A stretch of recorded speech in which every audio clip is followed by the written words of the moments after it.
Labour's collapse is accelerating faster than anyone could have predicted. The party is spiralling into chaos, and with every passing day, the cracks in Keir Starmer's leadership grow wider. Labour has not only failed to deliver on its promises but is actively undermining the very principles it once claimed to stand for. Starmer's leadership is no longer just a question of competence, it's now a glaring liability for the party, one that threatens to drag it into irrelevance. Their economic promises?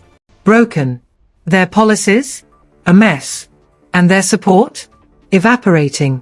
The writing is on the wall, and it's clear, if Labour has any hope of survival, Starmer has to resign.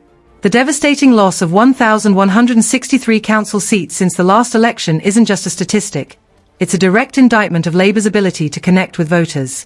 These aren't isolated defeats, they're happening across the country, in places that were once Labour strongholds.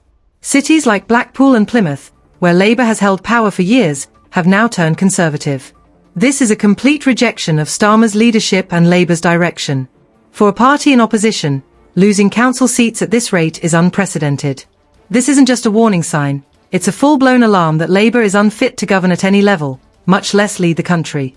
Labour apologists love to point fingers at 14 years of Conservative austerity, but what about the decades of Labour mismanagement in their own territories? In regions where Labour has held power for over 26 years, they've failed to deliver results. Money is squandered, public services are crumbling, and their voters are left worse off. This isn't just incompetence, it's betrayal.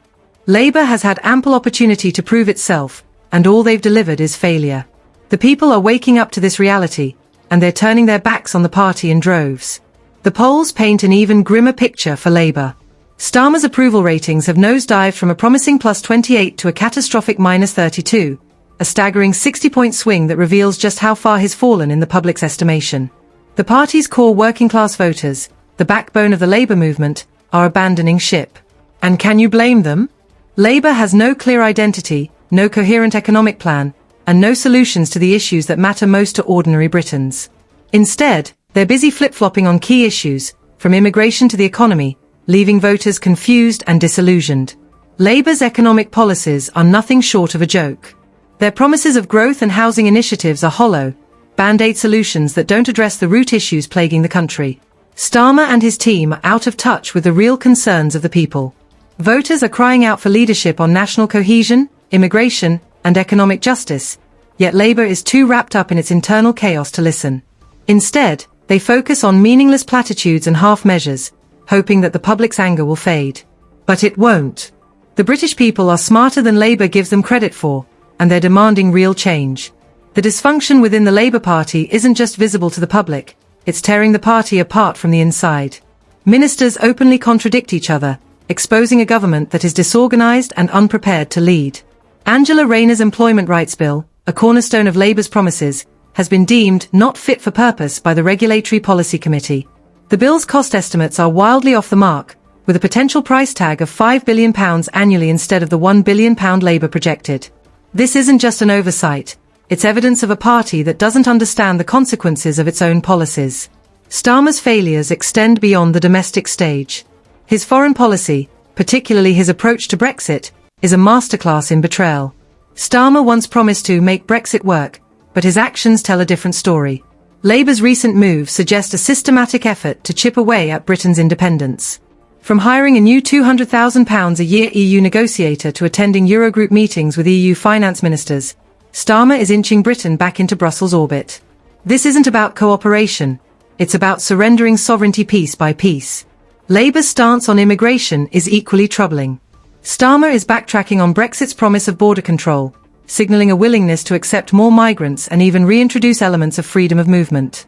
This isn't what the British people voted for in 2016. Labour's rumoured asylum pact with the EU, which could see the UK taking in significantly more asylum seekers, is a slap in the face to those who fought for Brexit. This isn't leadership, it's capitulation. Labour's economic vision is no better. Their so-called two-tier economy benefits civil servants and large corporations while leaving small businesses and working-class families to fend for themselves. Spending on home working equipment for civil servants has skyrocketed, while small businesses struggle under the weight of rising costs and increasing regulations. Labour's policies are creating an economy that works for the privileged few while punishing the rest. This isn't just bad governance, it's a betrayal of the very people Labour claims to represent. The consequences of Labour's failures are already visible. Public services are strained, housing is unaffordable, and the cost of living continues to rise. Labour's inability to address these issues is fueling support for alternative parties like Reform UK, who are capitalising on Starmer's weakness. The British people are demanding accountability, and they're not finding it in Labour. Starmer's leadership is crumbling, and the party is on the verge of implosion. Ministers are at odds, voters are fleeing, and Labour's policies are failing at every turn. The British people deserve better, and they're making their voices heard. If Labour wants to salvage what little credibility it has left, it needs a complete overhaul, starting with Starmer's resignation. Anything less is a disservice to the country. The question now is not if Labour will collapse, but how far it will fall, and whether it can ever recover.